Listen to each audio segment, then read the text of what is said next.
Hey there, folks. I'm Matt Hansen, And I'm John Johnson. and you're listening to Planes, Trains, and Comic Books, the podcast where we discuss favorites we've reread, both classic and new comics we want to read, and everything else in between. And here's the comic we picked this week. Hey there, everybody. Welcome back to another episode of Planes, Trains, and Comic Books. Today, we are finishing the epic series by Alan Moore, MiracleMan. MiracleMan. I don't know. We'd have to give him a theme song. MiracleMan. We'll just do like Family Matters because it's all about the Miracle Family. It is. It's true. Yeah, that's the 50s version for the old school show. There you go. Yeah. Or Sanford and Brandon. Yeah, that's true. It's going, and then you just see him kind of come in and look at the screen kind of thing. Yeah. Too many cooks. there you go. Yeah, but we did Miracle Man Volume 3, which is called Olympus. And I gotta say, first, okay. So I went in, me and John were at the highest high probably about this book. John, you said a 7.5, and I was at a 9 last week. Ready to fucking have this thing blow my goddamn mind. Yeah, we kept talking like man, like for Alan Moore's first. Yeah, how could this be? Holy crap. And I gotta say, not spoiling too much about it, but good God, this went the wrong way completely. So we will get into it more, but just know that, everybody, this was the weirdest, not correct way I think you should end a story like this possible. And I don't know how Alan Moore... basically Alan Moore, he's won the game. It's the last throw. All he needs to do is not give it to the team. The other team. And he throws the ball. Matt with sports. Yes, I don't know. He gets a home run in the hockey net. Or Intercepted. Yeah, that's what you're... He intercepts the home run, and then everybody gets out. Goal! Yeah. So, but yeah, basically, let's just say he thinks he's won. Maybe he just started celebrating, and they're like, the clock's not done. Yeah. And then the team scored 10 other, home it's the run, guy that's runs. like, you just have to home score run this for real this time on accident. You have to make that last score, and he's like running into but he's like doing like a dance. Then he gets tackled, and then at the 1 yard line, and then it fumbles, and then the other team scores twice in that amount of time somehow. Yeah, and they win. Well, to be fair too to Alan Moore, because again, we really enjoy Alan Moore's work. Yeah, is that we don't know the context of maybe just because of the way this one feels. We were talking about it. We don't know the context of like maybe was he expecting this to be longer, and so this got because all this the big point of this is that this all feels technically not rushed, but like he had to cram a lot of information into 6 issues, and we're like, it just comparatively. Yes, the other issues had so much breathing room. We were talking about the last one. He talks to a kid for a whole issue. Just, hey there, Timmy. Yeah, and then it's like they said, oh, by the way, I like what you're doing, but I know you wanted to have 30 more issues to explain what happened. You have 6, and he's like, oh shit, but you have to finish the storyline. So then he just kind of does his thing to figure out how to do that, and it just, he finishes it, but it is not the way I would do it. So granted, I am not fucking Alan Moore, so what do I even have to say that? As we talked about him last time, coming out of the womb with a beard and yes, and a he still was, but he was, he didn't come out of the womb with an editor. Maybe that guy from DC or Eclipse or whatever was like, hey, do it like this, and he had to do what he had to do, and maybe that's why he doesn't put his fucking name on this stuff anymore. That's true. So I don't know. I could be completely wrong. Maybe this is his favorite thing he's ever Alan Moore, done. if you want to come on and set the record straight, yes, we will talk. The invitation is open. Yes, we will talk to Alan Moore, do an interview. I'm sure he will love us and our stupid takes on his work, and and he will not have anything bad to say about us. You're a fellow bearded man. Yeah. You can talk to him. Y'all just show your face on it. It'll be good. How much do you know about magic? Not enough. I'll fill in the magic parts. Yeah. But anyway, yeah. So this book, if you forgot what happened in the last time, in the second book story arc, basically MiracleMan. Oh, we'll just fill in the whole thing. In the first book, MiracleMan came out of his slumber in the dimension he was in for the first time in 30 years because there was a guy named Mike who is now 45. He said a word that he'd been dreaming about. It ends up he was the superhero MiracleMan from the 50s and 60s, and he'd been asleep until the 80s in this pocket dimension, which is how this works. So there's a pocket dimension with your body, and then when you say the word, MiracleMan comes out of that pocket dimension, you go into that pocket dimension. Nothing bad happens to you the whole time. You just are in stasis, and MiracleMan can do whatever he wants. So ideally, you would switch off and on and all that stuff. Then in the second book, we figured out, okay, he's got an evil bad guy that created this whole thing. And basically, it's stolen alien technology that this guy, Dr. Gargunza, bastardized to make MiracleMan and the whole Miracle family.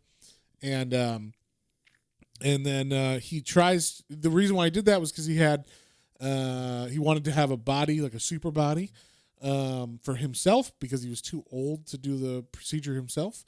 And turned out that failed.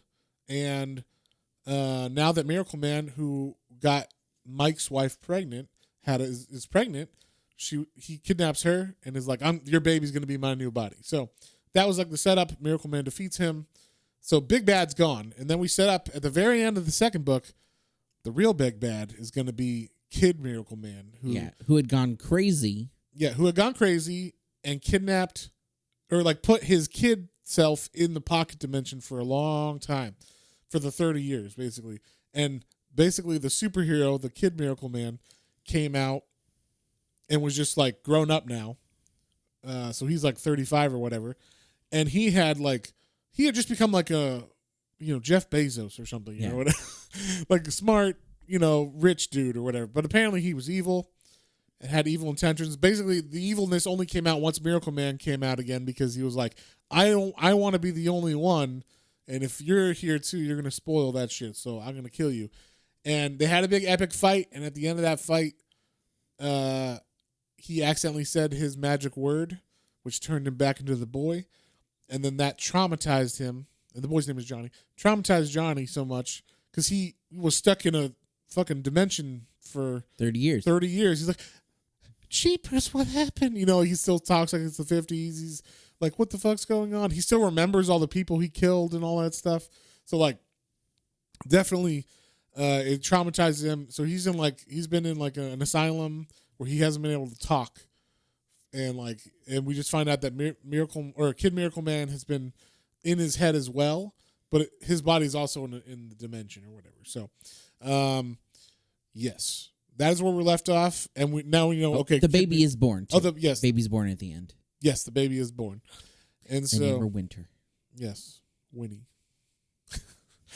And so that's kind of where we start off, except we don't. We jump ahead 5 years. So we started off in 1982, and now it's 1987 for some reason. And we find out MiracleMan is in this palatial fucking place called Olympus, and he's, looking around, and you see a Dr. Gargunza fucking butt. Like, he's had time to even feel bad for his enemies so much that he's like, hey, I'll just make a statue of my enemy. Remember when that guy fought me? That was crazy. And then he's got a book of metal that he's writing these memories in. So this is my whole... He's writing The Hobbit. Yes, he's writing There and Back Again. Can you imagine if The Hobbit was... Or The Hobbit was told like this? Would not enjoy it. Just from this point of view? Yeah. Okay. So this is the whole reason why I fucking hate this book. I don't hate it, but why I was so disappointed in this book. It is all him on Olympus recalling what happened each issue. So it's just him with a lot of writing. This is where once again, if Alan Moore did this on purpose, I'm like, why the fuck? This is not a comic book. This is not how you tell a story in comic books, because he's literally just exposition, and then you just see a picture of what he's talking about. Like, I want to see the action on the page. I don't want to read you, write about it and then see you punch Kid Miracle Man while you're talking about that was a crazy fight. Yeah, if you want to read the novel version of it, I will pick that up. Yes, but I would like to read the comic version. Yes, and that's what this whole thing was. It was all, 5 years later, and he's telling this story. So we're getting glimpses of the things that happen. Sometimes it does go into that time period, and we actually get a linear little story, and that is when it gets good again. But every time it goes away from that, I get very angry, and I'm like, why are you? And then he is very verbose in this. Like, there are scenes where he's just fucking doing poetry, and I'm like, why am I reading this? Tell me what the fuck's happening back on Earth. It's completely drawn out compared to the last two. It makes no sense at all to me. That's why I was like, maybe I'm trying to give him the benefit of the doubt. Maybe his editor was like, hey, I know you had 30 issues in mind, but guess what? We're giving you 16. That means you have 6 left. Wrap that shit up.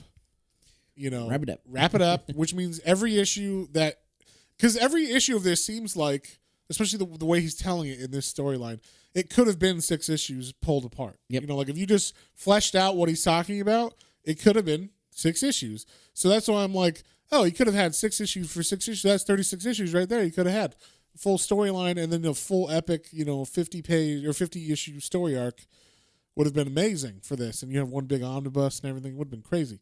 But yeah, it feels like maybe he was rushed, and I don't know, but yeah. Anyway, so we do get the times when it cuts back to like Kid Miracle Man in the hospital. And now it's Johnny. I should say it's Johnny because Johnny is freaking out. He started talking again at the end of the last issue. Yeah, he's being comforted by the only person that kind of like is kind and believes him a little bit is like the main nurse. The nurse, because they're always like, so tell us what happened again, crazy Johnny. And he's like, I told you I was the big powerful man who killed people. And they're like, sure you were, Johnny. And yeah, it's just like no one believes him. And then now that he's talking, he's kind of in like with the other kids and stuff, which is what he wanted. He said like, I want to be with the other kids in the last issue, but then we find out the other kids are like rapists and shit. And it's weird for being in like this kind of asylum place, which I just assume like they all have a little mental issue that they're going through. They are all bullies to him. So you mean the crazy kids are crazy? I just mean I was just surprised that like we're crazy, but you're real crazy. That's not how it works, John. Yeah, they pick on the weak one. I guess. Think about it. Like if we're all in a home for boys who've been abandoned, it's like, your mom hated you more than my mom hated me. That's true. I guess that always happens. Yeah, that's what's going to happen. You're going to pick on the weakest weak guy. But what they don't know is that in his mind is still Kid Miracle Man trying to convince him to say that word. Yeah. Like, hey, man, I can let me out. If you just let me out, I'll take care of these fucking people. Hey, I can't say it, but you can say it. Say it 3 times. I'll come on out. Yeah, exactly. He is Beetlejuice. So or Candyman, whatever. And basically, we get that whole like back and forth with Johnny's able to put up with a lot. He's able to put off these bullies and stuff. Then we get we were also introduced at the very end of the last issue that there are these extra dimensional beings, these aliens that are like we finally found them. Basically, they're the beings that crash landed, or they're the type of beings that crash landed, and they're like, hey, there's 6 bodies in here that are unaccounted for that are like our technology. So they've been trying to track him down. They said Johnny's good. They're like, oh, the Bates kid, he's crazy. He's not. He's not. He's not a anymore. risk. But they didn't know that he could talk now and all that stuff. And then they set up a trap for Michael to like, he says, oh, Miracle Man or whatever, or he says Komoda, which is his word. He turns into Miracle Man when they confront him, but they're also like, they have their own word. They say their word and they turn into like crazy aliens. He tries to punch them. Then they turn into another suit as they're like, oh, we need better bodies. So it turns out like Miracle Man is like the lame version of these ones because these aliens actually have suits for multiple occasions. So they're like, hey, we have like light body armor, heavy body armor. Like the next one they turn into, like the first one they turn into is just like aliens with weird tentacles and shit. They hit him. They're stronger than him. But then he punches through into one of them, like actually punches into the body, and the guy's like says another word and turned into like battle tank tortoise. Yeah. And it's like, what? And then they have like fucking, I don't know, cylinders that push, like hydraulically push and punch really hard. They're made of steel, and they like for arms, and they like punch his face repeatedly until he stops moving, basically. So like, Go to sleep, go to sleep, go to sleep. Yeah, exactly. And just they're able to make him pass out. And then in the meantime, there was another super being that was hiding out on the planet we found last time named Lear, Dr. Lear, who when she says her magic word, she turns into Miracle Woman. And she was trying to find MiracleMan, obviously now that she knows he's around. And she goes to his house and is like comes in the door and confronts the mom, or his wife Liz. Yeah, she's going to confront, but then right before she does, something else happens. Yeah. So, like we said, Michael's been passed out or whatever, or taken out, or as MiracleMan, I guess. And then, but they're like, hey, they read his mind, and they're like, he says like, oh no, the only thing I could think about was my child, and they're like, he has a child, and like, oh no, they heard my thoughts, like, don't hurt my baby, and so, they actually show up at his house, like right when Miracle Woman was going to reveal herself. And they try to get the baby, basically. And they attack the wife. And they have like these creepy, or like, I don't know, reptile suits on now, or bodies on now. And then Miracle Woman comes out and she's like, go fuck yourself. Yeah, she like rips one of their throats open. Yeah, because it's gonna say a word, and she's like, nope. And she just like sticks her hands into his larynx and his throat, and he's like, I can't talk, or whatever. And so it's stuck there bleeding out. And then this is weird, like they like MiracleMan comes and he's like, oh my god, and then she shows up when I guess they truced or something. I don't know what, the other alien shows up at the same time. Yeah. And they're just like, it's fine. We're cool. Like, yeah. Hey, we weren't cool a second ago when you're trying to steal my He's like, I know, baby. but I'm sorry, but he's going to die if I don't do this. Just shh, I need concentration. Yeah, so basically, they like truce for some weird reason. Yeah. I would not do that if these fucking aliens attacked me. I would go and break his throat. Yes, I would break all their throats and they could fucking die or whatever, go away. But they didn't do that. They actually truced with them, and they like talk with them, and they're like, hey, you have our technology. We need to go. You need to come with us because we got to go to like a trial thing or whatever. And they're like, trial? He's like, yeah, don't worry. It won't be a big thing. Yeah. It's like, okay. And I thought this was going to go like to some like big cosmic trial where they're going to like put Earth on blast or something, or put MiracleMan on blast or what. I don't know. But that's not where it goes at all. So he leaves Liz. And I should say, in the meantime, in the middle of this whole thing, they just cut to MiracleMan flying around Olympia in the nowadays in 1987, talking about, oh yeah, just it shows like a dude like jerking off to his fucking screen, and I don't know. He's just talking about like all the things in that are happening in the world that he has a problem with, I guess. But it's all the stuff that's already fixed according to him now. So yeah, like I guess like people used to do this, but they don't need to anymore. Because I'm so awesome. And then you see there's like MiracleMan porn and shit. Like that's why I'm like, are they porn producers now too? Like there's literally a dude jerking off to Miss Miracle or Miracle Woman. I'm sorry, and they and then the videos have like their logo and shit on it. I'm like, do they make this for the humans or? Like, what is this? I don't understand. Yeah. Like, is this just like, this ain't Miracle Woman or whatever? or that one says a guide to something. Yes. I don't know. But there's a dude obviously jerking off to his TV in the screen. So, I don't know what's going on with this thing. But tantric sex. Yes. They're teaching them the ways of how you're supposed to have sex, John. I guess. Because we find out a little bit later, but, there's a reason this is called Olympus. And it ain't because MiracleMan goes away and doesn't bother humanity anymore. So, this is all like, yes, like we said, they go away. Like he leaves Liz. He's like, Liz, I know I just got back here, but I gotta go. I know I just got back. I know the baby's been really hard on you, but I have to head out. I'm gonna go with these aliens Yeah. that we just fought and they were gonna kill And they were you, gonna but kill now we're you. friends. But I got to go with them. She's like, what? And then he Yeah. just goes. He's like, you better not. And I'm like, oh, he's in the doghouse. And then but he goes away. Then we cut to the origin of Miracle Woman, which I thought was a great origin. This was like a really interesting thing. Basically, is one of the most fucked up stories out of all the miracle people, which makes sense. I mean, I guess if you're, Dr. Gargunza, you're evil or whatever, and you want a baby, well, the first thing you would do would maybe create a woman super thing and then rape that woman as she's asleep and hope she gets pregnant or whatever, but she never does. So that's what he did. And then he was like, well, maybe I can create miracle people and they will fuck her and then they'll get pregnant and then I'll take the baby. None of that happened. So basically that was his whole thing though. He was like, literally like, I'm Buck and I'm here to fuck. And It was, I mean, and she, because she even says like, it's cool because I was in my pocket dimension. He just, he got to use my body, but I was outside of it. So it's fine. It was fine. He literally says, he gave me freedom in a perfect world, receiving in return my crotch. I laughed and laughed.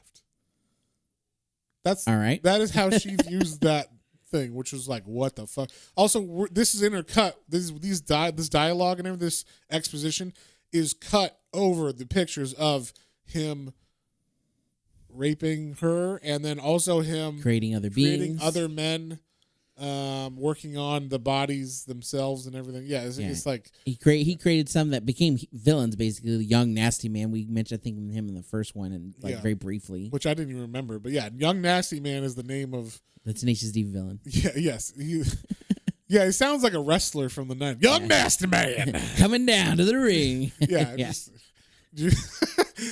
you just hear, oh man, yeah, it just Dr. Feelgood playing in the background. Yeah, there you go.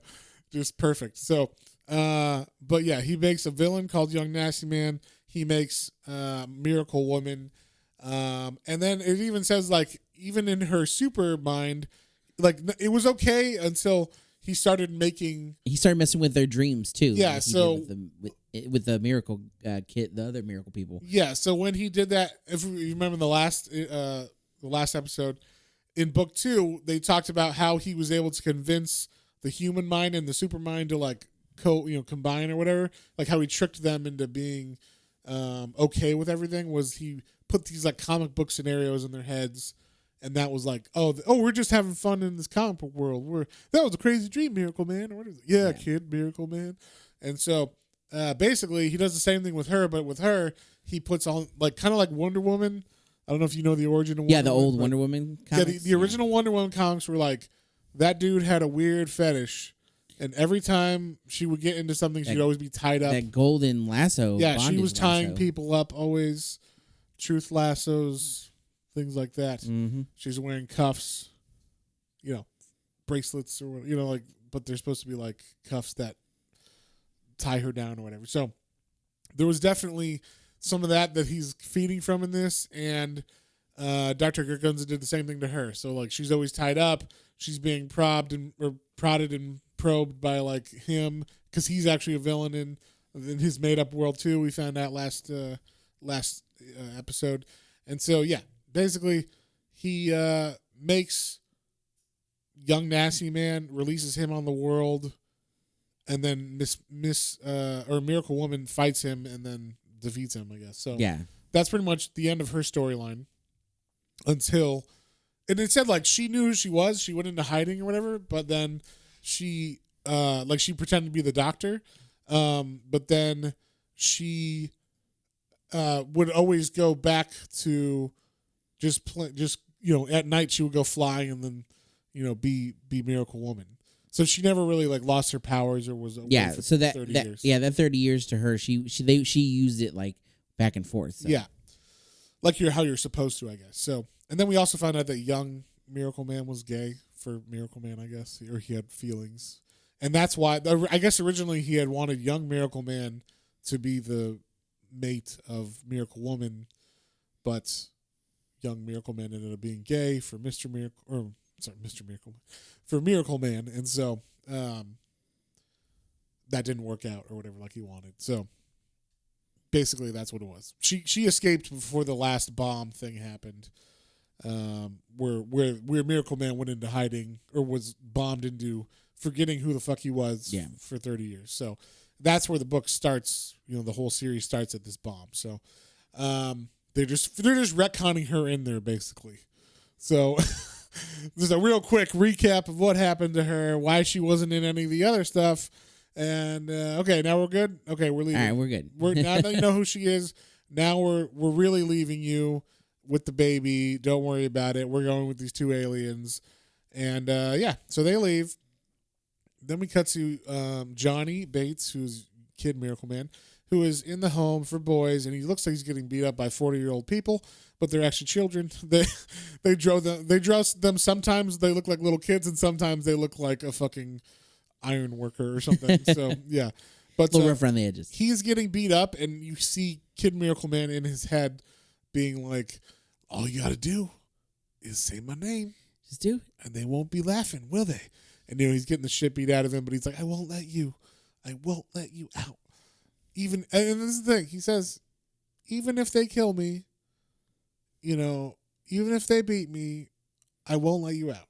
So I was like, good on you, Johnny. You're being super strong. He's so strong-willed. Yeah. And then, again, we cut back to Olympus in 1987. And all of this stuff, he's just narrating it. So we're seeing snippets, and there's some dialogue, but for the most part, this is all just exposition in boxes that we're reading. So once again, why the fuck are we reading this like that? It's very annoying. But we get like, oh, he's in his Olympus again, and we see he's got like his own little Candor city that he made, and it's more unlike Candor. It's more like Lisa's from The Simpsons. Lisa's her tooth kingdom that she grows on accident as a science experiment. I don't know. Is that the Treehouse of Horror? Okay, is that a Treehouse of Horror? Yeah, it's got to be. So yeah, it's a Treehouse of Horror episode from like season 6 or 5 or 7 or something. It's earlier. But like basically. He has made these people, and they have grown a civilization in a bottle, and he's just like, look at that. Hello. And he's like tapping on it and shit. He says he like draws swirls, and then it like shows up in the sky, and he's trying to get them to like see him as a god or whatever. Like he'll write like, I'm watching you. And then like, they're like, did you see that in the clouds? He's like, no, that was just wind. Shit like that. So it's kind of like if they were like, it is God. And you're like, bro, that's a cloud. That's a cloud. It's like, no, look, it's God's face in the clouds. It's Jesus on toast. Or, like that's what he's doing, basically. He's doing things like that to fuck with them. Or not to fuck with them, but to just, Yeah. And this is about, I told John, right after that was where I had to take a break, and I was like, are you fucking serious? Like, because I was just sick of reading boxes of exposition and of him just in this perfect little Olympus world where he's living now as a god. And them not getting to the point. But basically, we cut back to them now going to the alien world with the aliens to go on trial, we guess. And then there's this whole section that doesn't fucking matter. Yeah, no, I was talking to Matt about this. I was like, this to me, as much as I like them, because I am one of those Star Wars fans, this to me felt like all of the Senate scenes, though, in like the first episode of Star Wars, episode 1. Because they go here, and then like withstand. They have like all these people come up on like these little like floating hover like pad things around this in like this gigantic room, and then there is like a main person in the middle. Literally, what's the C-SPAN? It's literally C-SPAN, but alien C-SPAN entertainment in quotation marks. A movie. You go to see a movie about Star Wars, and you're watching C-SPAN about space, about fake space.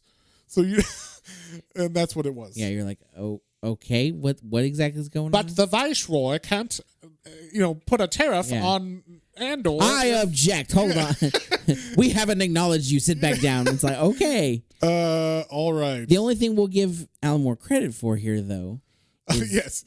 So I believe he came up with the first. He's very progressive. Obviously, we know Alan Moore, and he.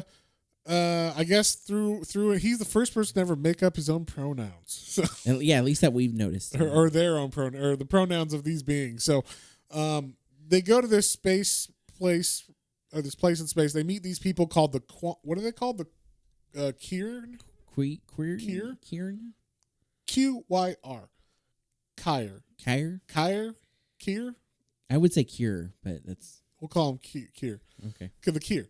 So the Kyr are this race of people, but they're like a galactic. It's like if you say a North America or something. Like they are, or Earth.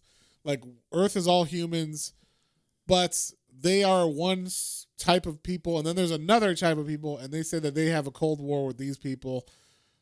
So they're supposed to be like perfect beings, but they also have war and shit. Yeah, so I don't get it. Even though it's a cold war, it's still like, but what are you arguing about then? If you're all like perfect beings and shit, but whatever. So there's the head of this, or the king queen, they call it. The king queen. I'm sorry, they call her H-I-R. The king queen is like this mass that has no shape. It's a blob. It's a telepathic, and it talks to them, and it's like, well, hello, I am the king queen, and welcome to my world. And apparently this is the most perfect being there is. Doesn't it look amazingly beautiful? And MiracleMan's like, it looks like something. Yeah, he's definitely like I don't know. Like Miracle Woman's like, hey, it's we're here. We're supposed to be kind. Yeah, when in Rome, or yeah. whatever, you gotta say stuff or whatever. So they're like pretending or whatever, and then they're talking about like, oh yeah, we got to do dances in front of it, and then it turns out this isn't a trial at all. This is literally like them like just getting introduced, because basically now that Earth has a sentient being, meaning the baby, because they don't count humans as sentient apparently. They counted the baby. The baby was the like, holy shit, there's a human hybrid, and the hybrid part is what we cared about. Yeah. So now that there's a human one of those, that means that Earth is now in this federation. You're officially smart or whatever, smart enough to be in our federation. Show me what you got. Yeah, I like what you got.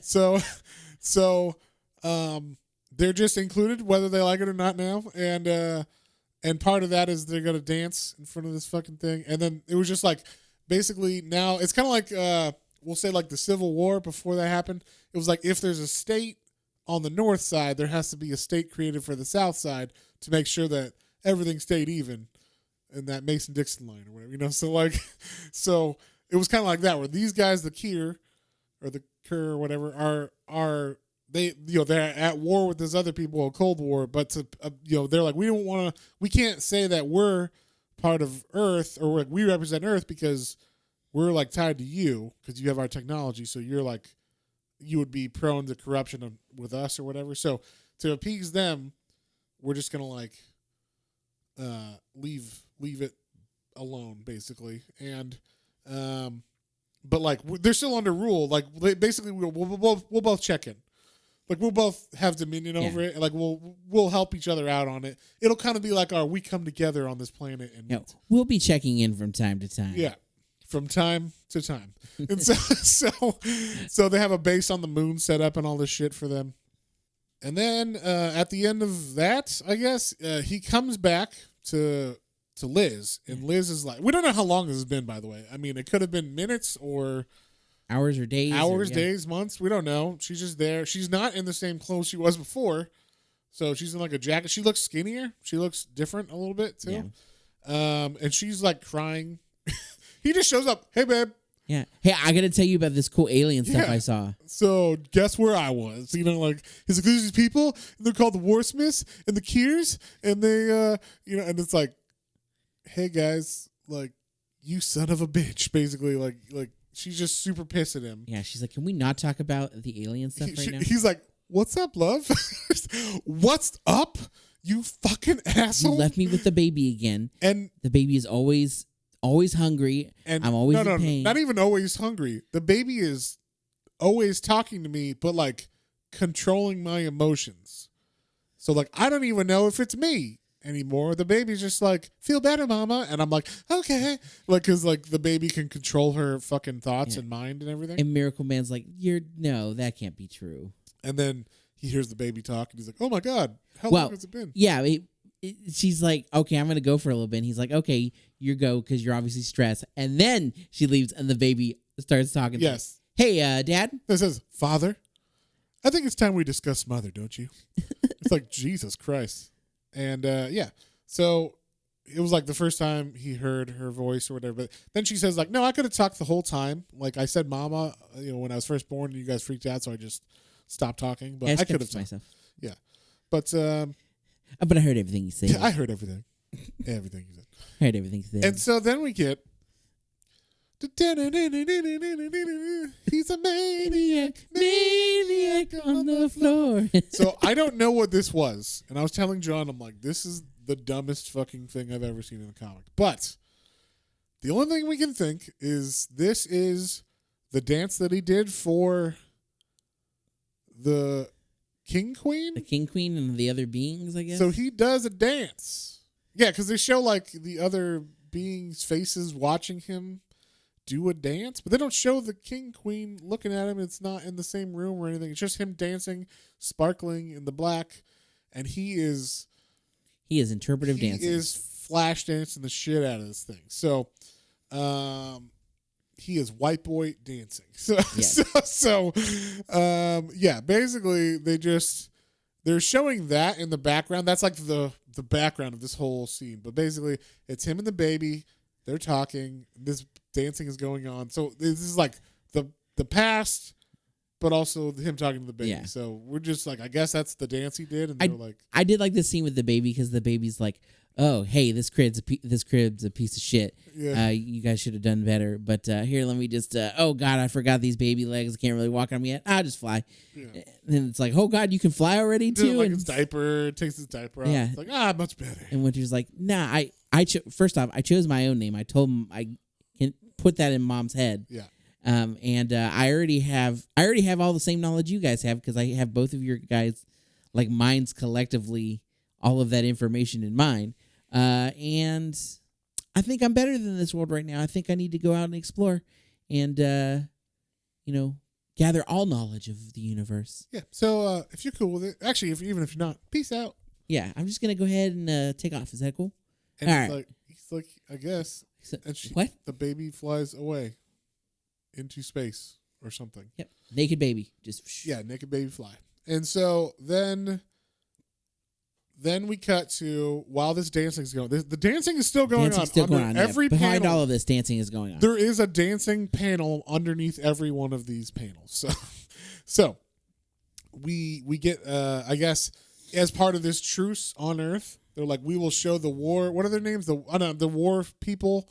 We will show them Earth because we already showed some of the other people Earth or whatever. So we already showed the Kiers or whatever Earth. So we'll show the war people Earth, and the war people look like Asians. I don't know. They have kind of like Asian armor. Yeah, they kind of look like they're like part Japanese armor, part like futuristic Blade robe Runner, stuff, but and part Blade Runner, and then like part Guardians of the Galaxy or something. I don't know. It's they're all over the place with their getup.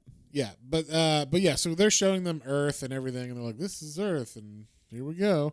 And then they're like, "Oh, we should show you, like we scan the Earth, and there's some more special people we'll let you know about." So they talk about the guy that was Big Ben. They're like, "But he's got your technology, but he's only ever in one body. He doesn't have another special body. So like he's kind of crazy. We'll just fix him later or whatever." But there's another guy named what's his name? Fireside or something? Firebrand? Firebrand? Yeah, I think it's Firebrand. And he's like this black guy that can apparently just fucking Fire Drake. Is that what it is? The Fire Drake. Yeah, Fire Drake, pardon me. Okay. Yeah, the Fire Drake. He is just like this black guy that can control all fire, all magma, all that kind of stuff. Nothing burns him. So they like kind of come to him, awaken him, tell him who he is. So he's like a superpowered person on this Earth now. Then we cut back to Liz, who's sitting at home crying again, and she turns out she's talking to. Is it MiracleMan or just? It looks like maybe it's Mike. I think it's Mike. I don't know. It's got I guess it's Mike because he's got his jacket on. And he doesn't have like the red gloves. But I think the other one was her. My interpretation of it was the last one was her leaving MiracleMan for a bit, and then she came back and also was like, "Okay, I got you. Hey, I forgot some stuff. oh, let me talk to Mike, and then okay. then she talked to Mike here. That makes sense. So they don't show any of that though. This is just us inferring it because God forbid they would show that in the comic. So so Liz is basically like, I can't do this. I'm not a god and you are and our baby is, so I feel like shit. And I'm gonna stay with my mom for a while. Yeah, I'm gonna go away for a bit. And then like, you know, Mike just doesn't say anything the whole time basically. And then we see the baby came back. Oh no, this is where the baby. Yeah, this is where the baby. I'm sorry, this is where they actually cut to the baby saying, "I'm going to leave now" or whatever. So, the baby, yeah, like we said, goes into space. So she leaves, he leaves. I guess while he's Mike, he's like, "Hey." I think this is after that because like now everybody's left, both MiracleMan and Mike, and so he's like, "Well, if that's the case, I'm just going to go, like, take care of." There's Mike. no reason for Mike anymore. Basically. So he's like, "Hey, Mike. Why don't we go on like a spirit journey or whatever, like a spirit quest? Why don't you go camping in the middle of the woods by yourself?" And so he does that. He goes into the middle of nowhere, climbs up on a rock, gets naked, buries his clothes, and like has a little note that says like, you know, here lies Michael Joseph Morin. You know, rest in peace. He makes a little rock monument there, but with a piece of paper. That's gonna stay. Yeah. I mean, you know, obviously that's gonna stay there forever. Piece of paper. Yeah. And then he cries a little bit. Then he says Komodo. Yep. And then turns into MiracleMan again for the last time. So now from now on, Mike is dead. There is no Mike. Yep. Basically, I mean, Mike's in the pocket universe. Technically, Mike is in the pocket universe, but he's never letting him out again. Yeah. According to this, and Mike knows that because why Mike is so weak and boring. You know. Yeah. So human. So, yeah, for MiracleMan. Yeah, so yeah, that's kind of like the end of Mike, and then once again we're still dancing. There's still dancing scenes underneath all of that sad thing, and I'm like, what the fuck is this dancing? I don't get it. Maybe it's because I'm not an artist or something. I don't know, or that kind of artist, a dance artist. I don't know, but I don't get it. Anyway, finally, this is where we're like, okay, yes, now stuff's about to happen. This is going to take off. Finally, Alan Moore tricked us. He's, you know, doing his artsy thing. Now we're going to get what we came here for. Fucking, we cut to Johnny Bates on the floor in pain. He's getting beat up by bullies again. Then one of them, for some reason, is like, I'm going to rape him. And they're like, wait, what? And he's like, yeah, I'm going to rape him. Hold him down. They're like, oh, okay. And so they go along with this guy who's going to rape him. And as he's being raped, he's like, Johnny's like, I'm sorry, I'm so sorry, MiracleMan, because he can't, he'll die, he says, and he'll get beat up. No one ever said anything about getting raped. So yep, yeah, so he can't handle getting raped. He says MiracleMan, which turns him into Kid MiracleMan.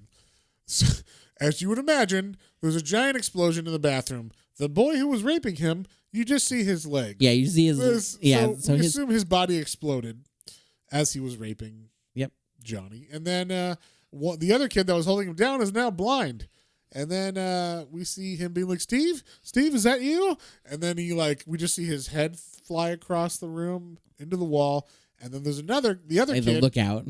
The lookout, he just starts praying, like, Our Father who art in heaven, hallowed be thy name, thy kingdom come, thy will be done.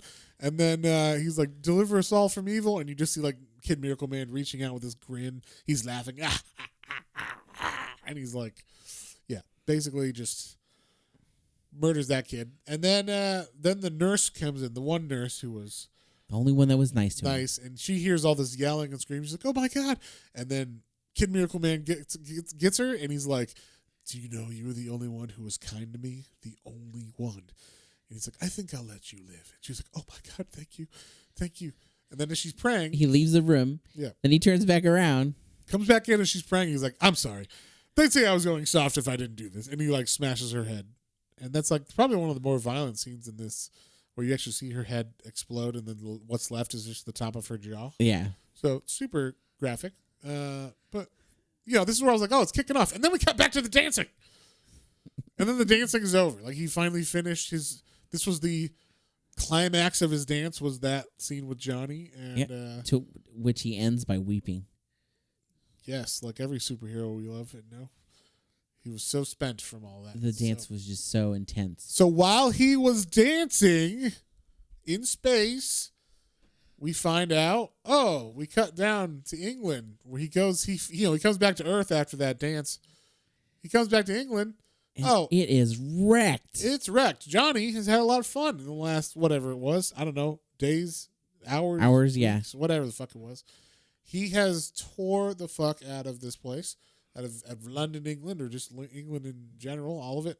They just show London from what I can tell, though. Like, see Big Ben. Big Ben has its minute and arm hands skewered with bodies, like a shish kebab. Yeah. They're like pointing out, and then like the bodies are like skewered on it. You see people that their skins are hanging on dry clothes or dry, what are those called? Drying clotheslines. Yeah, clotheslines. There you go. So like he skinned people and just is drying their skins for some reason. He just tore everything apart. He's ruined all of England. You see just like people running, and there's just like a tornado of body parts, like hands and feet that have been ripped off people, and they're just tornadoing around because he's just flying so fast around everybody and killing everybody and stuff. And MiracleMan's like, oh my God, what happened to England? Maybe if you weren't fucking dancing and crying about it, you could have stopped this from happening. But anyway, so then we get what I thought was going to be, okay, finally. Here we go. We're not dancing anymore. The big fight's going to Time for fighting. Time for fighting. Yeah, this is what we've been building to. To put this in perspective, Kid MiracleMan, is the bad guy. He's introduced and he becomes bad. In that first book, he realized that he's gone mad because he has all this power without MiracleMan and he wants to keep it. So yeah, and then he goes into hiding and like has like fights with himself in the second and one. And that second book, we got Dr. Gargunza to replace him, which was a great fucking story arc. And now we have dancing. He's coming back to finish, but we're like, okay, he's coming back to finish it now that he's out. Yes. So this is where we're like, oh, this must be the rest of the 6 issues. This is issue 4 now or whatever. Yeah, so we are like, it's going to take a couple like 3 to more fight. issues. Yeah. This issue plus 5 and 6. So, so he is confronted, MiracleMan, MiracleWoman, and the 2 warriors that they were showing Earth appear. And they're like, hey, you got to stop what you're doing. So he starts attacking them. And I don't know, like he attacks MiracleWoman first, takes her out. Then MiracleMan starts to try to take her, and that works. And we should say, while this is happening, it goes from like, yes, we're seeing some of this, but it's going from it's talking. It's going from instead of like dialogue between the characters, back to him describing, and then we're seeing panels of what's going on. So it's like a storyboard or something, or like a storybook. And I was like, no, go back to the. Please, I want to see the full fight. Fucking fight. I can't see half the fight with these words on the page. Yeah, and there's a lot too. Yeah, if you're gonna have a fight like this, put like, and then I punched him, and he fought valiantly, and then show a bunch of fucking action or something of us fighting valiantly or whatever, and So anyway, like we said, it's the 2 aliens, MiracleMan, MiracleWoman, and apparently also Fire. What is his name? Fire Drake. Fire Drake. So the Fire guy is there too. So they're like, hey, he's more powerful than we thought. If he can take out MiracleWoman by himself, we need to like come at him as a team. And so the one alien, like the main like head guy or whatever, I will say the man. He looks like the man. There's a female looking one too. I won't say the man. The male one is like, hey, let Fire Drake distract him. I gotta go do something.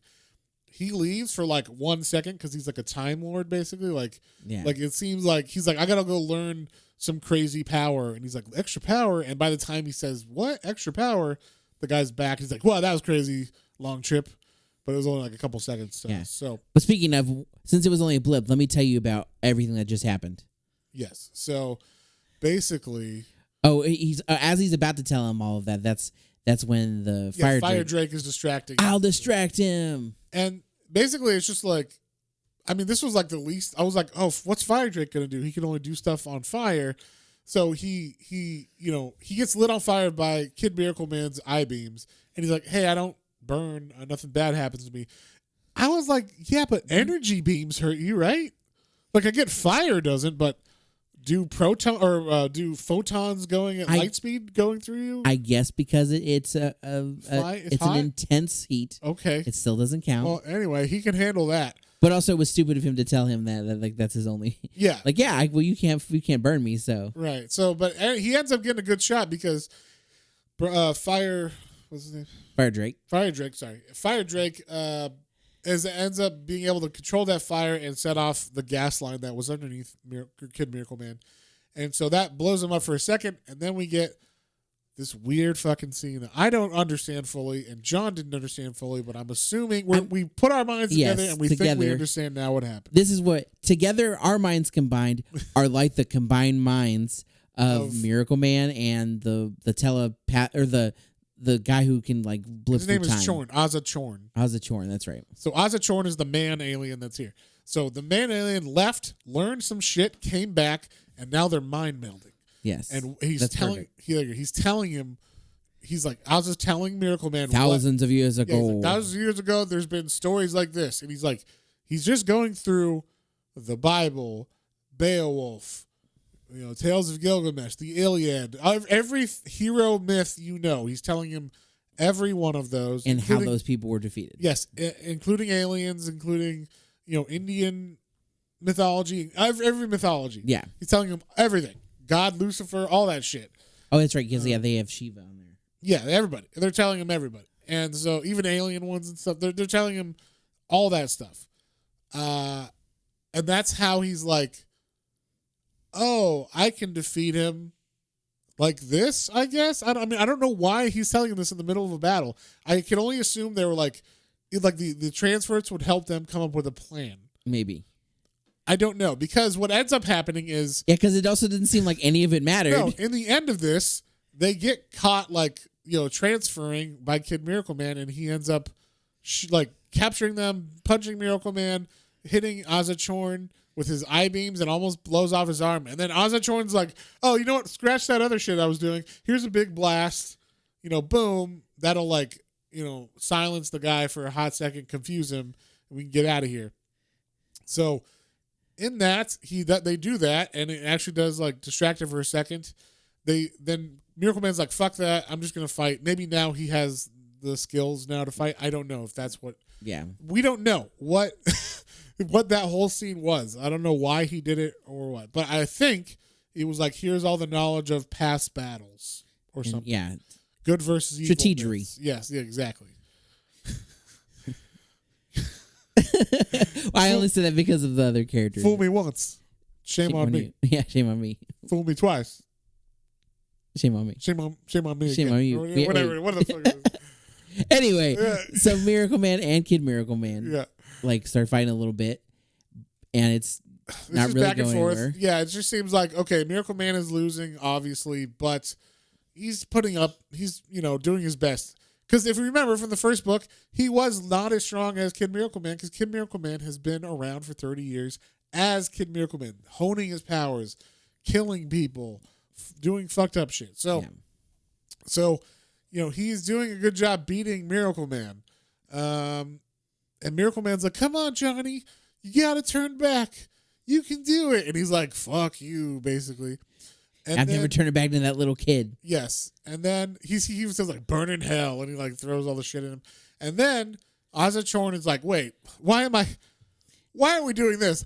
I can just what would it be called? Teleport? Yeah. Teleport a rock into Kid MiracleMan's brain. So he does that. I'm like, why don't you fucking do that in the beginning? It's like a rock with rebarb or something in it. Yeah, rebarb. Sorry.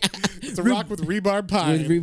Rhubarb pie. So yeah, it's like a piece of, it looks like it has nails and shit. It's just like construction debris from a collapsed building. And he's like, wait, when a pebble might suffice, what if I were to place it inside? And he does it. He goes whoa, whoa, whoa. And he puts that inside of Kid Miracle's brain. And this rock is the size of my hand. Yeah. So it's a pretty big fucking rock. It takes out one of his eyes, his side of his head. The rebar is coming out of the other side of his face, and it looks like it hurts a lot. And I guess in that second when he feels it, I mean it's in his brain, so he's got brain damage too. But he's like, he's struck mortally, it says, and then Kid MiracleMan is like, ah! And like does his eye beam, and the eye beam cuts Ozachorn, like not in half, but cuts off one of his arms. And then as Ozachorn's last thing before he dies, because he was struck mortally, he does one more teleportation. He takes a big steel beam. Takes his big old eye beam that's been like a girder that's been bent and everything because the building collapsed, and just teleports that into his chest, into Kid MiracleMan's chest. And it says, and he's just like, ah, shit. And he's like, even for him, the pain must have been quite beyond imagining. We do all feel pain, things, even things such as we, and when pain comes, we have no place to hide from it except one. And that one place is the dimension. So if he says the words again, he will go back into the dimension with the girder and all the, but it'll just be there like in stasis. So no pain, he'll just be there. So he's able to say, MiracleMan. And when he says that, he turns back into Johnny. And Johnny's like, oh my God, I did it again. And this was a scene, John caught it. I did not. And I feel stupid now that I'm looking at it because it's very obvious. But this is probably one of the more fucked up scenes in it. This is, if you've seen if you read Mice and Men or seen the movie of Mice and Men, Johnny, Johnny's like, oh my God, I did it again. The bad Johnny got out. And MiracleMan's like, no, Johnny, don't worry about it. It's all right. It's going to be okay. He's never going to come back. He won't come back. And then he's like, oh, thank you. Like, I've never been so happy. Thank you. And he's like, it's okay, Johnny. It's okay. You're a good kid, Johnny. You're a good. And all of this while he's got like a hand on his shoulder, then it moves up to his head, then the other hand starts coming in, and you're like, He's kind of like looking like he's petting him or something, and then he says, good kid, and then you just see blood spurt onto his face like he just smashed. I guess he squished his head because they don't show that specific piece. Yeah, he smashed Johnny's head good. And so. Oh my God. So yeah, that's how Johnny dies. And then he's holding Johnny's body as he cries. He's crying. Because, he just killed a child. Yeah. And it was one of his friends from back in the day, And it's just a limp, dead, headless body of Johnny. And that's the end of that bad guy. So I was like, okay, the world's ending. And then also you get, like, this is what London looks like now. It is all on fire. It is all decimated. Everything is broken or burnt down. People are hanging. Bodies are hanging all over the place. There's a mother walking down the streets with no arms. And it looks like her eyes are gouged out. Yes, and 2 children who are holding on to her as well. So she's going to have fun for the rest of her life probably. Yeah, so that's where he left it.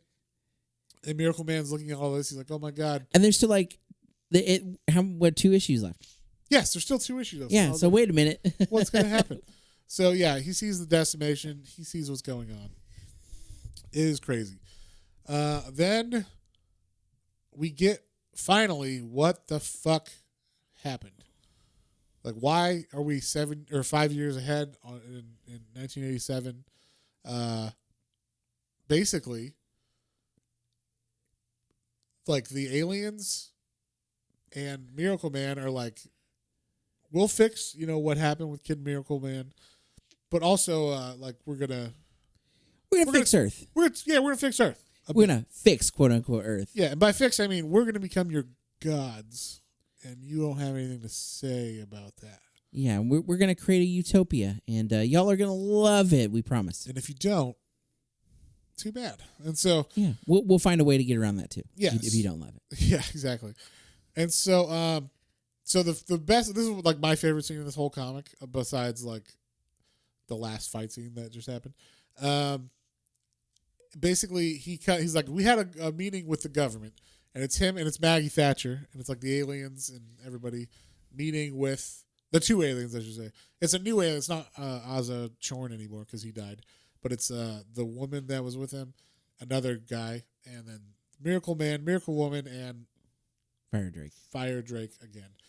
And so they're meeting with Maggie Thatcher, and she's like, MiracleMan says, after that, the world economy must be restructured, broken down into its more manageable units. And she's like, no. This is all quite preposterous. We can't ever allow this kind of interference with the market.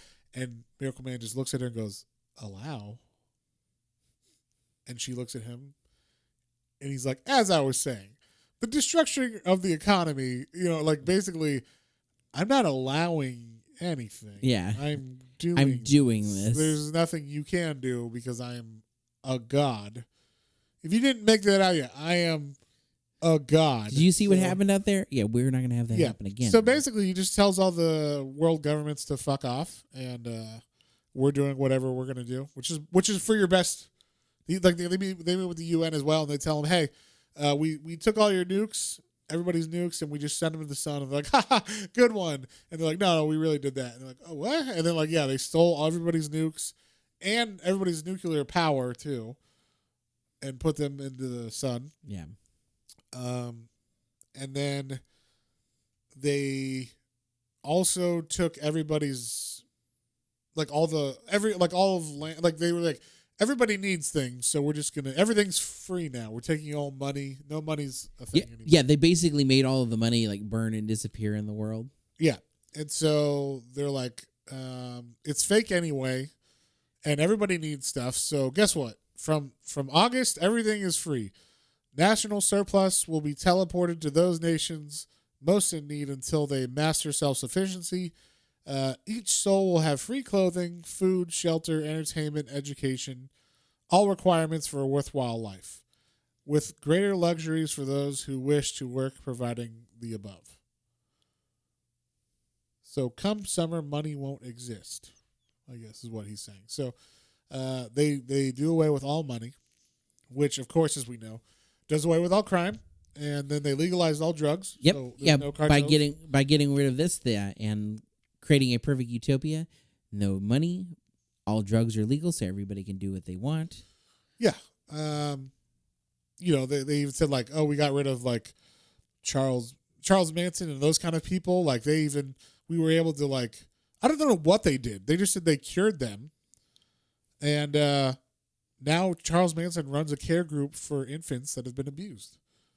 And yeah, he still finds it tough or harder to relate to the black children, but he perceives this problem and he's working hard to counter it.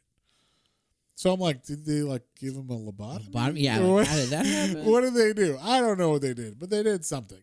Yeah, I don't know. It's very weird. They said like a lot of these kids that were criminals before just had like high adrenaline, so they were able to provide an organic substitute that gave them an adrenaline rush, so they didn't need to commit crimes anymore. Yep.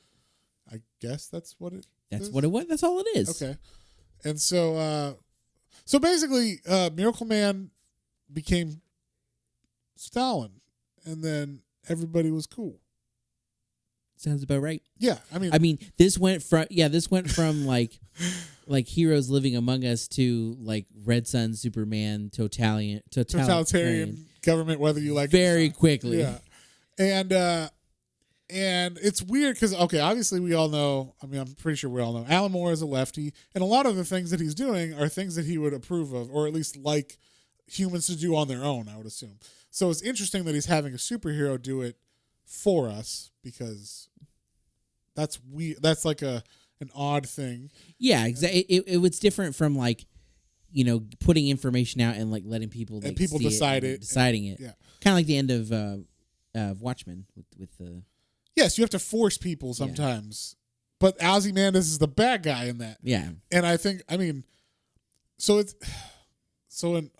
haven't read Watchmen, but in Watchmen, we have, but the audience hasn't talked about, or we haven't talked about Watchmen with the audience. So, but in that book, there's an ending that's very much like this kind of thing, where it's like the smartest guy, who's the bad guy, does something that is supposed to be for the good of all mankind, and it is. It does cure war, but it does it under false pretenses, without. With the process of murdering a bunch of other people as well, innocent people. Yeah. And Rorschach, who is supposed to be the crazy one, is the guy who has morals, who stands up against that. So, in my mind, Rorschach is the actual hero because of that. But there are some people who think that Ozymandias was right. So, and that's what I was like, is Alan Moore saying that this is correct? And I don't think he does. I think, while there are things he would agree with, that Miracle Man does, there's definitely like a question in the back of the mind of Miracle Man himself. Oh yeah, by the last page I think is what gives it away that. fully. Yeah, but there's definitely like, okay, so we'll get there. We'll get there. We'll get to the end. We'll just breeze through the rest of this. But real quick, there's a scene that we need to talk about. Oh, that's true. Where they've done all this good for the world. They're like, look how awesome we are. So he. Like we said, Liz has gone to live with her mom. He ain't thinking about Liz anymore. So he is, doing good stuff for the world with Miracle Woman. And finally they fuck. Or they start making out, they kiss, they get naked in the sky above New London that's been rebuilt apparently. Yep. And they fuck. And they fuck hard. The sky has fucking northern lights. There's a fireworks show basically. And there's a big explosion, I assume, when they both climax. When they both went boom. They fall into the Thames to chill out, I guess. Yeah, and cuddle. And the funniest thing ever happens. Everybody that saw this starts clapping.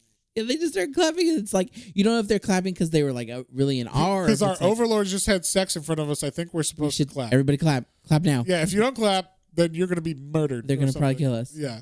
Because also they just saw one of these super powered beings murder all of London or whatever. So like, while these new ones seem better than that, like, I don't know. I'm kind of on Lex Luthor's side on this thing. It's like, hey, let's fuck up, all right? Like I don't need a space dad to tell me what to do. I'm an adult, all right?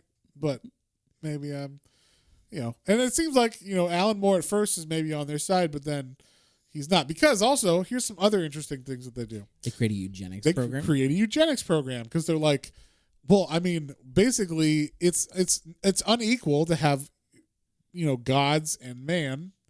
So if we just impregnate women with our seed, we'll just colonize basically. Yeah, basically, we're doing what Rome did. We're conquering an area. We don't have enough manpower to actually stay there, so we'll just put like a couple governors, and then we'll just kind of blend the cultures together by fucking and creating families and relationships there. Yeah, then we're all the same. We're all the same, and that's how you control areas. It's called colonization, people. So this is slyly put in here, but they do say the word eugenics, which I think is him being like, maybe, because I don't think he would use that word in its connotations unless he was suggesting that this might not be the best thing ever. I think so.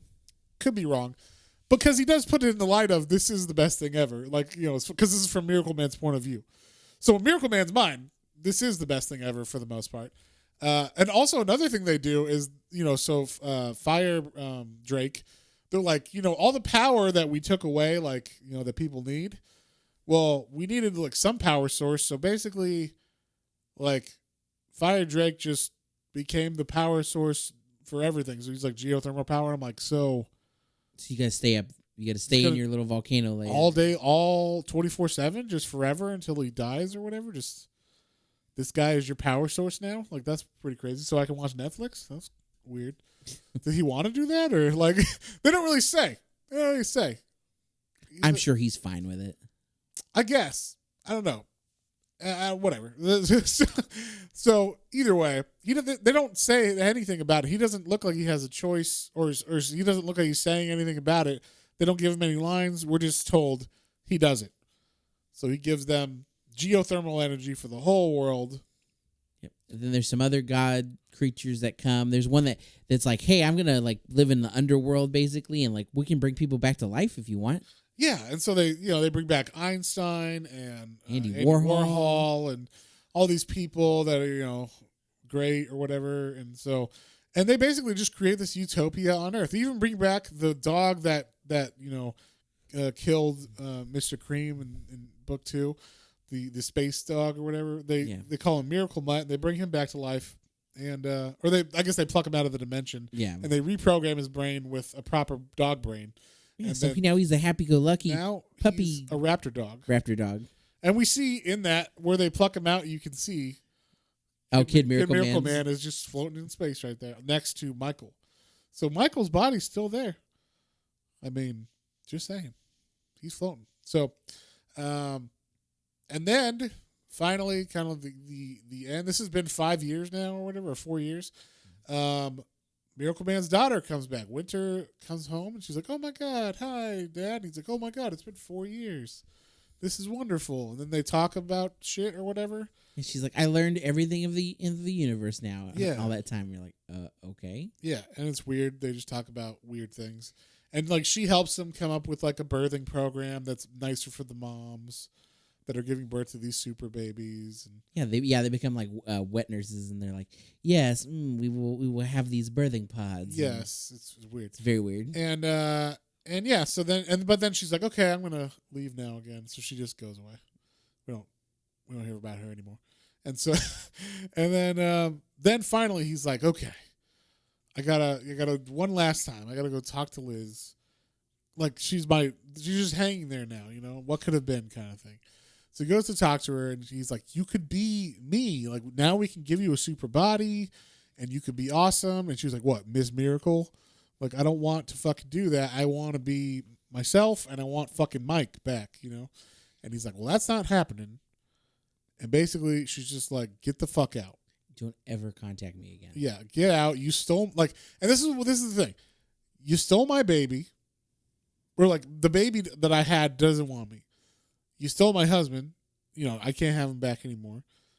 The whole world is completely changed that I knew from before. So even if it's better in quotation marks, it's still not a world I'm familiar with or used to anymore because I'm 40 now in this new world or whatever.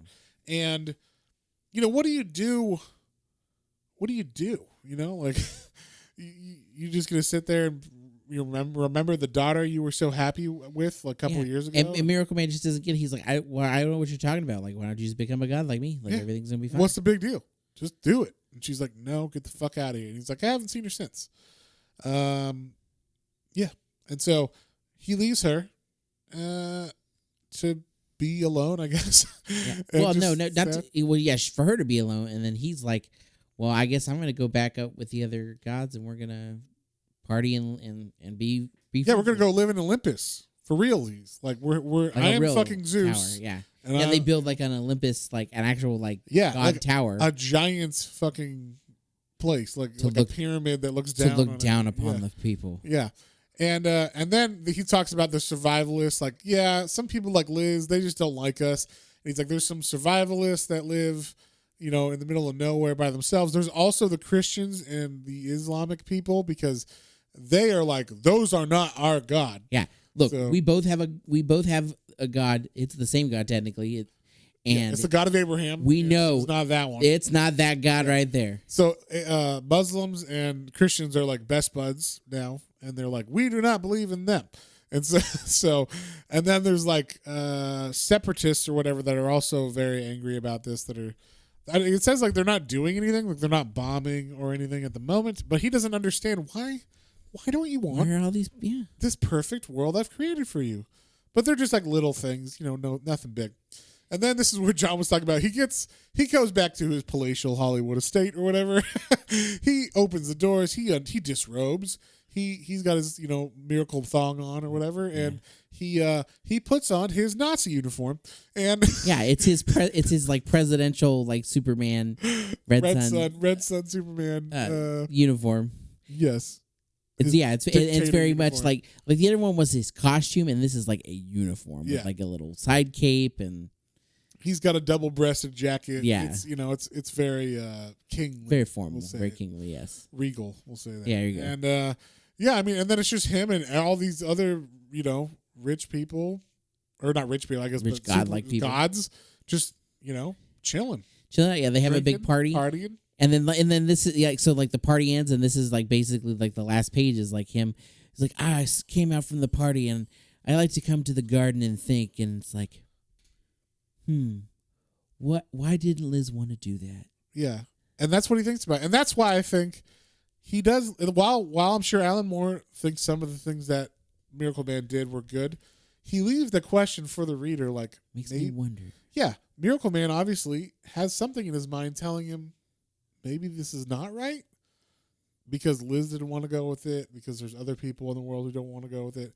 And, you know, maybe a little bit of Mike is still there saying like, hey, this ain't right. So I enjoy that. I like how you could put politics in there, but you're also not just, you're saying like, maybe I'm wrong or maybe MiracleMan is wrong. We don't even know that's Alan Moore. It could just be him taking MiracleMan's side because MiracleMan is what would happen if a god was real? Like that's basically, like if Superman was real, he would do this. So that's maybe he's just advocating for that side because it makes the most sense story-wise. Yeah. But I really like that side of it, this like kind of side argument. And then, like I said, he uses words like eugenics and shit, which are not generally consideed positive words in context of, making new humans and stuff. So, and one of the things like we were saying too is that, we don't know if he had to rush with this, and we don't know, if he was able to drag it out more, if any of this would have been fleshed out more or changed, or we would have seen those kind of I feel like it would. Impacts. I feel like this whole ending, this whole last issue was just like, and this happened, and then this happened, and then this happened, and then this happened, and then this happened, and here's a picture of that, here's a picture of this, and I'm just like, I feel like this. There's no way this wasn't like none of his other comics are like this. I've never read an Alan Moore comic where he's just telling you what happened, and then like there's a picture of it on the page. Like everything is fully described. It might have language like flowy poetic language or something, but like not. It's not prose on the page. Yes, exactly. It's not him just telling you exposition. So that's why I feel like this had to be rushed, and he had to just get all this information out on the page as he had planned this whole epic saga, and he had to condense it into 6 issues kind of thing. Yeah. And he was able to flesh some of those moments out, like the fight with Kid MiracleMan, because that was such a big one, or like Liz leaving and then him leaving Liz. Things like that. Senate. I mean, well, the idea of the Galactic Senate might have been cooler if we could have spent more time explaining things. Yeah, if we had gotten harder into the trade negotiations, I think we would. Yes, I don't understand how Galactic 4 gets their bread or whatever. So Misa think. Yes, Misa think. Wow, that's fantastic. But yeah, I mean. This was one of the hardest comics I've had to read for a while because it was all text box exposition, and I did not think that was going to happen with this series because book 1 and 2 are so fucking good. Yeah, and this was like such a downer. Yeah, and like we said, like it really felt like Kid MiracleMan's the main villain, then he has to go in like hiding and like figure out how to get back out. You have Dr. Gargunza come in and fill in that role, and we get the backstory. And then we thought the buildup would be to this epic conclusion of him fighting Kid MiracleMan again, which obviously he did, but it just happened so quick. And then we had all this time left where he had to like fill in all this extra exposition, or not exposition, but all this extra stuff that he had to squeeze all the storyline in. And you're like, oh, okay. Yeah, I don't know. It was just like it felt flat. It felt flat. It felt weird. I was enjoying some of the concepts and some of the ideas, but it's hard when you open a book and the page is just words, and it's a comic book. Not a book, sorry. When you open a comic book and the page is one splash page of a dude flying, and then the rest of it is all giant boxes of text, I'm like, this makes me not want to read this comic. This is not a comic book. Yeah. And so that was hard to take in. It was hard to read a lot of it, but there was some very cool moments. And I mean, I do think the series is worth reading overall. Oh, yeah, for sure. As a concept and everything. But I just think this was like a horrible way to end this. The ending story. Is just unfortunately a letdown. Yeah. Now it's that like might change. There is a Neil Gaiman written 6 issues that Marvel did after this, when they got the rights back. They were like, here's the original, and now we're going to do our own little 6-issue miniseries. So we're not going to read that as part of this. Maybe we'll read it way later on. Yeah, I need a break from MiracleMan. Yeah. No, this was just like, oh, I can't wait to read this last one. It's going to be so good. What the fuck? I know, we hyped this so bad. So whatever. You never know. I mean, we read all the Frank Miller stuff just to see what it was, like. Did you ever play those like little mini? This is a side quest, but this pertains to side quest or a side story that pertains to this. Do you ever play those old like little putting games are like little, not necessarily putting, but what's the like when you go play putter, the miniature golf, and you're like you play and like you hit the ball and they have like the crowd there or whatever, and it's like and then you like hope it goes in so they clap or whatever, and it goes past the hole and they're like, oh. That's what I felt like this was doing the entire time. Yes. Like, more reading. Something happened again. Yeah, I kept waiting for it to stop being exposition. Yes, but no, it didn't. It didn't. Turn the page and there's more dancing. Yeah. Oh man, the dancing issue. Dancing, so much dancing. But as a concept, I liked this whole series. But I just think this last 6 issues was like such a flub as far as what it could have been. So I already have my number, but I want to hear what because I feel like you were hit harder on this one than I was. So I want to know what you thought of it first this time. Okay, so obviously, like I said, the ideas in this are really cool. They do pay off the fight scene with Kid MiracleMan, so at least there's that. So they pay that off. There was dancing, but at least they had that, and then they do pay off. They at least have the idea that like Liz, what was done to Liz was wrong, and I think that was definitely conveyed in the comic. That's true. What's one of the most key things is like that she didn't do anything to deserve. No, this. all she did was love her man, and then love who she thought was her man. Yeah, and then got pregnant, had a baby that she loved. I mean, he fucking birthed it with her, and they were crying together, and. Yeah. It's just like, yes, this is our baby. And then it was like, you know what? Never mind. You're out. You were just a cow or whatever. Like we don't really care about you because you're not going along with the plan. This got done dirty. Yeah. And so I think, but he showed that. And I don't think he hit any of that. And that's why I think there is a sinister undertone to MiracleMan's good works or whatever, So it brings that question. Even if someone does something good, do the ends justify the means? Oh, yeah. Like, if I murder everybody, but that creates world peace, is that worth it? Or if I, go to every prison, or if I, institute a death penalty that's so harsh that, like, no one does crime anymore, because if you do anything, you fucking die, and we have robots on the streets that make sure that happens, is that worth it? Yeah, we don't have crime. In fear all like, do I know what's going to happen if I steal this apple? Yes, you get your head blown off. So, like, there is levels that this begs the question of, and I like that, and I think it's interesting. So yeah, I think it's valid for that a lot. But out of all books, I think I gave the second one an 8, or the first one an 8, the second one a 9. This one's getting a 6, maybe. It's getting a 6. I still liked what I read that was awesome in it. But there was so much fucking dialogue, and that dancing almost made it a 5. But I mean, like, the reason, like, at least it wrapped up its storylines and everything. It wasn't like, you remember in, like, Hush? Hush is our 5, right? So Hush is like it was readable. Yeah, that had a lot of dialogue too. And it was also like, this is the bad guy. No, this is the bad guy. No, this is like, it was fooling us in quotation marks. Like, it was just annoying us with, red herrings and all this shit. Trying to be clever. And it was about 8 issues too long or whatever. So like, this one I felt was just too much info crammed in. There wasn't enough issues. Like I said, it felt like he wasn't given his space, and he had to get this full out idea in there. So I feel like it's 6. It's definitely better than our Batman Hush. Thank you. But we record these late. I don't know if you know this. Yeah. Hush was, it's definitely better than Hush, but it does wrap up the series. It does conclude everything, but it doesn't in a way I would never want it to have it done. So I hated that. It's like if your favorite show, there's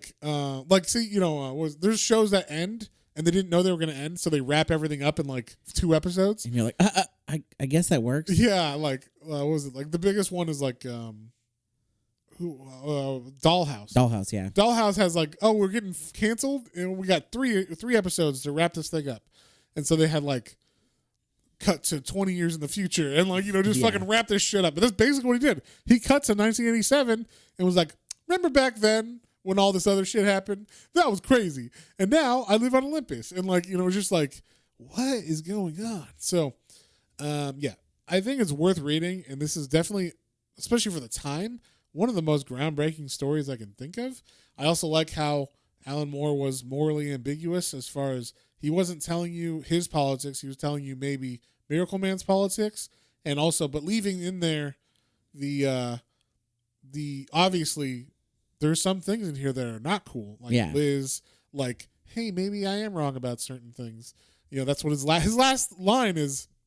Maybe I am wrong. Like basically, and it's like, why did she not go with me or whatever? So, that's just right there. Like him being to me, that's a good writer because you're leaving it open for a lot of it's like, what are your politics? What are you reading into this? And then also how you think. Yeah, especially more in like some modern comics. Like it definitely gets more like, here's the politics and this is right. And if you don't agree with this, you're fucking terrible. So like. That's true. I mean, it can definitely get that way nowadays. Yes. But this is definitely a little more ambiguous and like little like.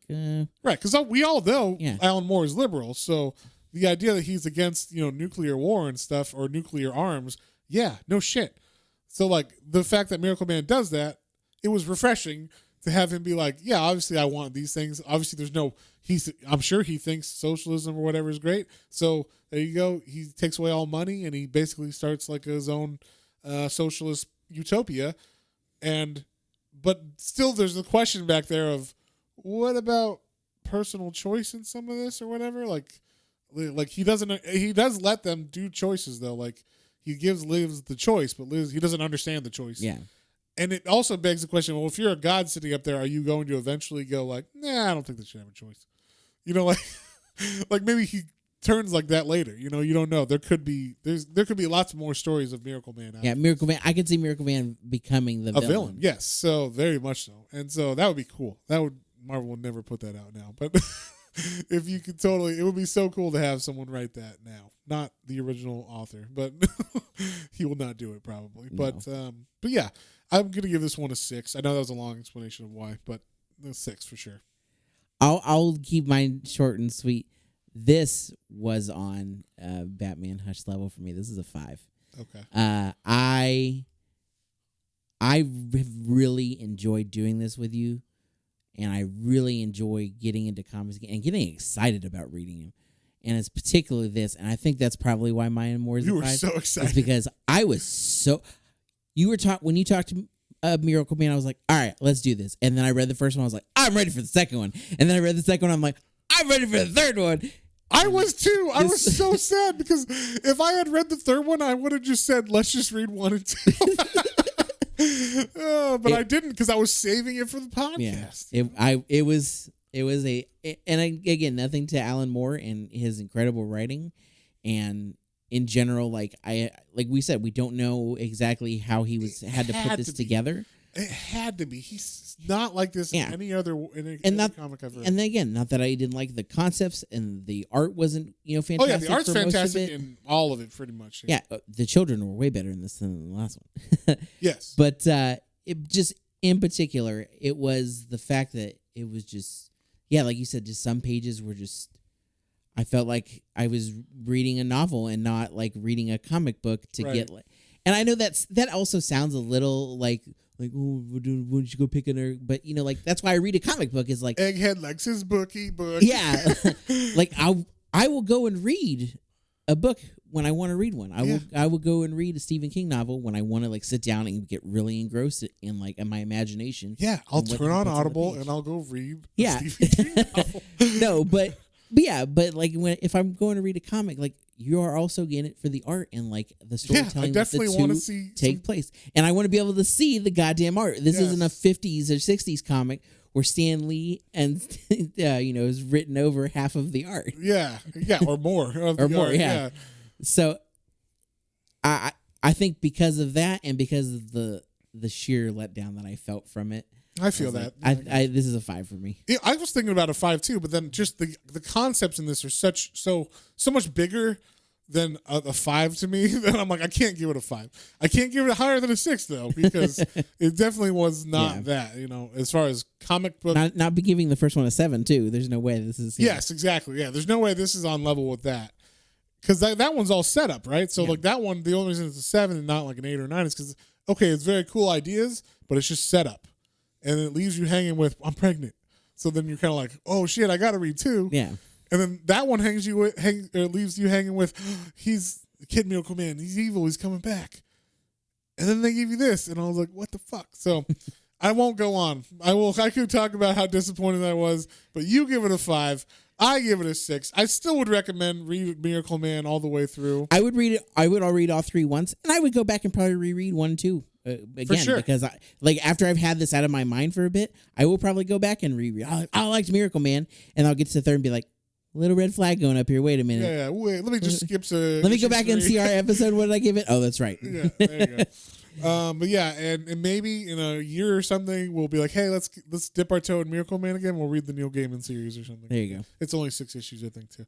Cool. But it's Neil Gaiman. It's a totally different. But flavor. Neil Gaiman knew he had 6 issues going into it. Yes. Okay. And so this was written in like 2014. Perfect. So it was him like, oh, we're bringing back MiracleMan. We're reprinting it. Let's do a little series to get some new blood in there. Or That's fun. I don't think we've read any Neil Gaiman yet, have we? No. Oh, we need help on that. We need help on that. You know what? Sandman. We already have a book picked out for next week. But after that, we're reading Sandman. Okay. Next week, we're reading. Next week, we are going to read MPD Psycho. It is a manga. It is volume 1. And if you follow our YouTube, I have already read it. I liked it a lot. But John here hasn't read it. And then sometimes when I read a book that I think is really, really good, I'm like, John, you have to fucking read it. And we'll do it on the podcast and do like a whole hour about it. Yeah, well, that way we can and we'll hash it out more too. So. Yes. Yeah, and you've been picking good ones because I just to reiterate, if you haven't listened to any of our manga issues, listen to some of them if you're on the fence about it, because I was on the fence about reading manga because I was like, I'll either watch an anime if I really want to watch one, or like, I'll someday maybe. I'll put it off. But like actually finally dipping my toe into these is like, everyone I've read have been like, oh, that's a really fun story. That was really cool. It was way more intense than I thought it would be. I have read some that aren't, but I don't tell you about those. Yes. So that's why I'm doing the hard work for us, and I appreciate picking ones that I'm reading and going, nope, don't like that one. And then I'll pick one. I appreciate Matt is screening these for me and telling me the good ones. I like it. But to be fair, I haven't read too many ones I was like, nah. But most of them are just ones I don't realize are, in a certain genre or whatever, because I don't know the genres. I'm just like, oh, this one sounds cool. Well, we just need our fans that are of them to tell us more. And we know, Otaku Mike, where you at? Tell us some more good mangas to read. But yeah, so MPD Psycho Volume 1. Volume 1 next week. Yes, it is awesome and creepy, and I'm excited to check it out. Yes, and if you do like it, we gotta watch Hannibal. The show Hannibal. Oh, it has you can see very similar. Yeah. Okay, cool. Yes. I've been putting off Hannibal because I love Hannibal Lecter so much from the Anthony Hopkins perspective. No, Mads Mikkelsen is the fucking Hannibal. Really? Okay. Yeah. I haven't watched any of it because of that. I've been so like, I don't know. Like, I don't know if I want to like change my perception. I read all the books. Yeah, and I watched all the movies, and I watched Hannibal the show, and Hannibal the show by far is my favorite version of Hannibal. Okay. Just the first 2 seasons. I read two books, and yeah, like I said, I like the movies. Especially Red Dragon. Red Dragon's really fun. I like the. We're going off on books now, but yes. Anyway, we'll talk about that next time. We get into MPD Psycho. But yeah. So if you guys have any comments, questions, or suggestions, you can email us at planestrains.comicbooks, all one word, at gmail.com. I almost started to say that one to trip you up, see if you'd have to say what I usually say. Oh, you son of a bitch. And don't forget to check out our YouTube channel for exclusive content. We've also got our Twitter out there as well, and our Instagram. We're definitely trying to keep them all connected, get everybody on all social medias available. Facebook, all that stuff. And we're getting some more comments now, so we appreciate it. Let us know what you're liking. Let us know what you're not liking. And, maybe we'll start to right now we're doing what we like because we're not getting as much feedback. When I review comics, it's just, hey, what's a new number 1 that looks interesting to Matt? If someone suggests some ones that they want, maybe I'll expand something. But as of now, it's just whatever I feel like doing. So on that note, I guess we'll catch you on the next one we pick. Bye. Bye.